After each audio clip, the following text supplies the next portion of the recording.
Royal Challengers Bengaluru ने दमदार खेल खेला, सनराइजर्स हैदराबाद को घर में घुसकर पेला। जी हां दोस्तों, हैदराबाद में खेले गए आईपीएल 2024 से 41वें महामुकाबले में रॉयल चैलेंजर्स बेंगलुरु ने सनराइजर्स हैदराबाद को 35 रनों से हराते हुए सीजन की अपनी दूसरी जीत दर्ज कर ली है। साथ ही साथ सनराइजर्स हैदराबाद को उसी के घर में हराकर इतिहास भी रच दिया है। तो दोस्तों बताने जा रहे हैं आपको इस वीडियो में इस रोमांचक मुकाबले का पूरा हाईलाइट, साथ ही बताएंगे किस प्रकार सनराइजर्स हैदराबाद टीम को रॉयल चैलेंजर्स बेंगलुरु ने सामना हार दी है। तो नमस्कार दोस्तों, स्वागत है आपका हमारे चैनल में। दोस्तों यदि आप भी सनराइजर्स हैदराबाद और रॉयल चैलेंजर्स बेंगलुरु के बीच खेले गए आईपीएल 2024 के 41 में और सबसे रोमांचक महामुकाबले को देखकर खुश हुए हैं तो हमारे इस वीडियो को एक लाइक जरूर कीजिएगा। साथ ही साथ नए हैं तो हमारे चैनल को सब्सक्राइब जरूर कर लें ताकि हमारे द्वारा लाई गई आईपीएल से जुड़ी ऐसे ही लेटेस्ट अपडेट आप तक पहुँच सकें। तो दोस्तों बता दें कि आईपीएल 2024 के 41 में और एक और सबसे रोमांचक महामुकाबले में आईपीएल इतिहास की दो सबसे बड़ी टीमें एक दूसरे से भिड़ी। इस बार पैट कमिंस की सनराइजर्स हैदराबाद के सामने फाफ डू प्लेसिस की कप्तानी वाली रॉयल चैलेंजर्स बेंगलुरु की टीम खड़ी थी। इस रोंगटे खड़े कर देने वाले महामुकाबले में बेंगलुरु के कप्तान फाफ डू प्लेसिस ने टॉस जीता और पहले बल्लेबाजी करने का फैसला लिया और हैदराबाद की टीम को पहले गेंदबाजी के लिए आमंत्रित किया। उसके बाद रनों की बारिश करने के इरादे से बेंगलुरु के दो दिग्गज ओपनर बल्लेबाज मैदान में उतरे। जी हां दोस्तों, इस साल सबसे ज्यादा रन बनाने वाले विराट कोहली और बेंगलुरु के कप्तान फाफ डू प्लेसिस के कंधों पर इस महामुकाबले में अपनी टीम को एक विस्फोटक ओपनिंग शुरुआत दिलाने की बहुत ही बड़ी जिम्मेदारी थी और बेंगलुरु की इस बेहतरीन फॉर्म में चल रही ओपनिंग जोड़ी ने इस महामुकाबले में धमाकेदार शुरुआत अपनी टीम को दिलाई। विराट कोहली इस मुकाबले में लाजवाब फॉर्म में नजर आ रहे थे तो वहीं कप्तान फाफ डू प्लेसिस भी धमाकेदार बल्लेबाजी कर रहे थे। उन दोनों ने मिलकर अब अपनी टीम को 48 रनों पर पहुंचा दिया था, लेकिन फिर तभी गेंदबाजी पर आए टी नटराजन ने सेट हो चुके बेंगलुरु के कप्तान फाफ डू प्लेसिस को एडम मार्करम के हाथों कैच आउट करवा दिया और कैच आउट करवाकर पवेलियन की ओर भेज दिया। कप्तान फाफ डू प्लेसिस 12 गेंद में 25 रन बनाकर आउट हो गए। कप्तान फाफ डू प्लेसिस के आउट होने के बाद अब बेंगलुरु की टीम की तरफ से बिल जैक्स बल्लेबाजी करने मैदान में उतरे, लेकिन एक छोर से विराट कोहली का बल्ला रुकने का नाम ही नहीं ले रहा था। लेकिन तभी उनके साथ बल्लेबाजी करने आए नए बल्लेबाज बिल जैक्स को मयंक मार्कंडे ने 9 गेंद में 6 रन बनाकर आउट कर दिया। अब बेंगलुरु की टीम को दूसरा बड़ा झटका लग चुका था। हैदराबाद की गेंदबाजी ने इस मुकाबले में वापसी कर ली थी, लेकिन अब बल्लेबाजी के लिए रजत पाटीदार मैदान में उतर चुके थे और फिर यहां से सेट हो चुके विराट कोहली और रजत पाटीदार ने मिलकर बेंगलुरु की इस पारी को संभाला और धमाकेदार बल्लेबाजी करना शुरू कर दिया। खास करके नए बल्लेबाज रजत पाटीदार ने इस मुकाबले में गजब के फॉर्म में नजर आ रहे थे। विराट कोहली और रजत पाटीदार की इस जोड़ी ने अब एक बार फिर हैदराबाद के कप्तान पैट कमिंस की परेशानियों को बढ़ा दिया था और फिर पारी के 11वें ओवर में गेंदबाजी पर आए विकेट निकालने वाले मयंक मार्कंडे को एक ही ओवर में रजत पाटीदार ने 4 अद्भुत छक्के लगा दिए। रजत पाटीदार की यह धमाकेदार बल्लेबाजी देखकर खुद विराट कोहली तक हैरान थे। रजत पाटीदार और विराट कोहली की इसी बीच अड़सठ की साझेदारी भी पूरी हो गई थी, तो वहीं रजत पाटीदार ने भी अपना केवल 19 गेंदों में अर्धशतक पूरा कर लिया था। दोनों ने मिलकर अब बेंगलुरु की टीम को 130 रनों पर पहुंचा दिया था, लेकिन फिर तभी गेंदबाजी पर आए जयदेव उनाडकर ने रजत पाटीदार को अब्दुल समद के हाथों कैच आउट करवा दिया। रजत पाटीदार ने 20 गेंदों का सामना किया और शानदार 50 रन की पारी खेली और आउट हो गए। हैदराबाद की गेंदबाजी ने एक महत्वपूर्ण मौके पर आकर इस साझेदारी को तोड़ दिया था। अब बल्लेबाजी के लिए कैमरन ग्रीन मैदान में उतर चुके थे, लेकिन अब हैदराबाद की गेंदबाजी ने बेंगलुरु की रन गति को धीमा कर दिया था। दबाव लगातार विराट कोहली की बल्लेबाजी पर बढ़ रहा था, लेकिन इसी बीच विराट कोहली ने भी अपना अर्धशतक भी पूरा कर लिया।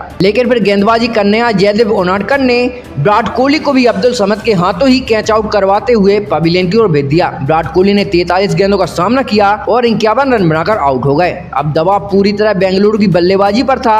हैदराबाद की गेंदबाजी इस मुकाबले में शानदार फॉर्म में नजर आ रही थी। अब बल्लेबाजी के लिए महिपाल लोमरोर भेजा गया था, लेकिन दूसरे छोर पर बल्लेबाजी कर रहे कैमरन ग्रीन इस मुकाबले में धमाकेदार बल्लेबाजी कर रहे थे, लेकिन महिपाल लोमरोर उनका साथ ज्यादा देर तक नहीं दे पाए और महिपाल लोमरोर को भी जयदेव उनाडकर ने ही पैट कमिंस के हाथों कैच आउट करवाकर पवेलियन की ओर चलता किया। महिपाल लोमरोर 4 गेंद में मात्र 7 रन ही बना पाए और चलते बने। बेंगलुरु की बल्लेबाजी अब मुश्किल में थी। अब बल्लेबाजी के लिए बेहतरीन फॉर्म में चल रहे दिनेश कार्तिक मैदान में उतर चुके थे और फिर दिनेश कार्तिक और कैमरन ग्रीन ने एक बार फिर हैदराबाद की गेंदबाजी पर रन बनाने शुरू कर दिए, लेकिन तभी गेंदबाजी पर आए पैट कमिंस दिनेश कार्तिक को अब्दुल समद के हाथों कैच आउट करवा दिया। अब दिनेश कार्तिक सिर्फ 6 गेंदों में 11 रन बनाकर आउट हो चुके थे, लेकिन दिनेश कार्तिक के बाद बल्लेबाजी करने आए स्वप्निल सेन ने इस पारी के आखिरी ओवर में नटराजन को एक छक्का और एक बेहतरीन चौका लगा दिया और बेंगलुरु के इसी धमाकेदार प्रदर्शन की वजह से बेंगलुरु की टीम ने 206 रनों का एक सबसे बड़ा लक्ष्य हैदराबाद की टीम के आगे रखा था। उसके बाद बेंगलुरु से मिले 207 रनों के विशाल लक्ष्य का पीछा करने में हैदराबाद के दो दिग्गज ओपनर बल्लेबाज मैदान में उतरे। अभिषेक शर्मा और ट्रेविस हेड के कंधों पर इस महामुकाबले में अपनी टीम को एक शानदार ओपनिंग शुरुआत दिलाने की बहुत ही बड़ी जिम्मेदारी थी, लेकिन इस महामुकाबले में हैदराबाद की एक खतरनाक जोड़ी नाकामयाब रही और पारी के पहले ही ओवर में गजब के फॉर्म में चल रहे ट्रेविस हेड को बिल जैक्स ने करण शर्मा के हाथों कैच आउट करवा दिया। ट्रेविस हेड 3 गेंद में मात्र 1 रन ही बना पाए और पवेलियन की ओर चलते बने। ट्रेविस हेड के जल्दी आउट हो जाने के बाद अब हैदराबाद की टीम की तरफ से एडम मार्करम बल्लेबाजी करने मैदान में उतरे थे, लेकिन अब एक छोर से अभिषेक शर्मा ने बड़े शॉट लगा खेलना शुरू कर दिया था। पारी के तीसरे ओवर में बिल जैक्स को अभिषेक शर्मा ने 2 शानदार छक्के लगाए, लेकिन फिर अभिषेक शर्मा को एस दयाल ने दिनेश कार्तिक के हाथों कैच आउट करवा दिया। अभिषेक शर्मा ने 13 गेंदों का सामना किया और 31 रन बनाकर आउट हो गए। हैदराबाद की टीम जिन 2 बल्लेबाजों पर सबसे ज्यादा भरोसा करती थी वह दोनों ही खिलाड़ी अब आउट हो चुके थे। अब मैदान में नीतीश रेड्डी को भेजा गया था, लेकिन दूसरे छोर पर बल्लेबाजी कर रहे एडम मार्करम को इसी बीच स्वप्निल सह ने LBW आउट कर दिया। एडम मार्करम इस मुकाबले में मात्र 8 गेंदों का सामना करते हुए 7 रन ही बना पाए और पवेलियन की ओर चलते बने। अब हैदराबाद की टीम बहुत ही ज्यादा दबाव में थी। बेंगलुरु के गेंदबाज इस मुकाबले में बेहतरीन प्रदर्शन कर रहे थे। अब बल्लेबाजी के लिए हेनरिक क्लासन मैदान में उतर चुके थे, लेकिन स्वप्निल सह ने अपनी इसी ओवर में हेनरिक क्लासन को भी कैमरन ग्रीन के हाथों कैच आउट करवा दिया। हेनरिक क्लासन इस मुकाबले में 3 गेंद में मात्र 7 रन ही बना पाए और आउट हो गए। अब हैदराबाद की टीम बहुत ही बड़ी मुसीबत में थी। मुकाबला पूरी तरह से बेंगलुरु के कब्जे में था। अब बल्लेबाजी के लिए शहबाज अहमद मैदान में उतरे थे और शहबाज अहमद ने नीतीश रेड्डी के साथ मिलकर हैदराबाद की इस डगमगाती हुई पारी को संभालने की पूरी कोशिश की, लेकिन तभी गेंदबाजी पर आए करण शर्मा ने नीतीश रेड्डी को भी क्लीन बोल्ड कर दिया। नीतीश रेड्डी इस मुकाबले में मात्र 13 गेंदों में 13 रन ही बना पाए और आउट हो गए। अब हैदराबाद ने अपनी आधी टीम को खो दिया था। अब बल्लेबाजी के लिए अब्दुल समद मैदान में उतर चुके थे। अब्दुल समद ने आते से ही एक लाजवाब छक्का लगा दिया था, लेकिन फिर अब्दुल समद को भी करण शर्मा ने अपने अगले ही ओवर में खुद ही की गेंद पर कैच आउट कर दिया।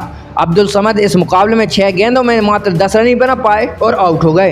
हैदराबाद की गजब के फॉर्म में चल रही बल्लेबाजी की बेंगलुरु की गेंदबाजी ने धज्जियां उड़ा दी थी। विराट कोहली अपने गेंदबाजों से बहुत ही ज्यादा खुश नजर आ रहे थे। अब हैदराबाद के कप्तान पैट कमिंस बल्लेबाजी करने के लिए मैदान में उतर चुके थे और हैदराबाद के कप्तान पैट कमिंस ने आते ही बेंगलुरु की गेंदबाजी पर 3 गजब के छक्के लगा दिए। हैदराबाद के कप्तान पैट कमिंस की बल्लेबाजी देखकर अब मैदान में डर का माहौल हो चुका था। शहबाज अहमद के साथ मिलकर पैट कमिंस ने फिर एक बार एक बड़ी साझेदारी बनाना शुरू कर दिया था। दोनों ने मिलकर अब अपनी टीम को 124 रनों के पार पहुंचा दिया था, लेकिन फिर तभी गेंदबाजी पर आए कैमरन ग्रीन ने हैदराबाद के कप्तान पैट कमिंस को मोहम्मद सिराज के हाथों कैच आउट करवा दिया। कप्तान पैट कमिंस 15 गेंदों में 31 रन बनाकर आउट हुए। अब हैदराबाद के हाथ से यह मुकाबला निकला हुआ दिखाई दे रहा था। दबाव पूरी तरह हैदराबाद की बल्लेबाजी पर साफ दिख रहा था। अब बल्लेबाजी के लिए भुवनेश्वर कुमार मैदान में उतर चुके थे और भुवनेश्वर कुमार ने आते से ही बड़े शॉट खेलना शुरू कर दिया, लेकिन बेंगलुरु की गजब की गेंदबाजी के सामने भुवनेश्वर कुमार भी ज्यादा देर तक मैदान में नहीं टिके रह पाए।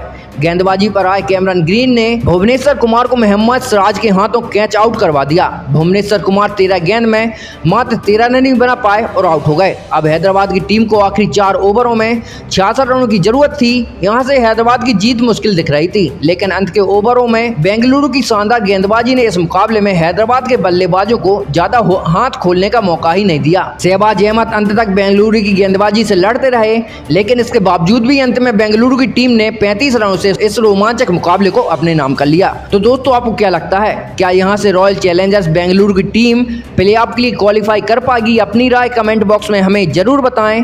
नए हैं तो चैनल को सब्सक्राइब जरूर कर लें। वीडियो को लाइक करना और शेयर करना बिल्कुल न भूलें। धन्यवाद।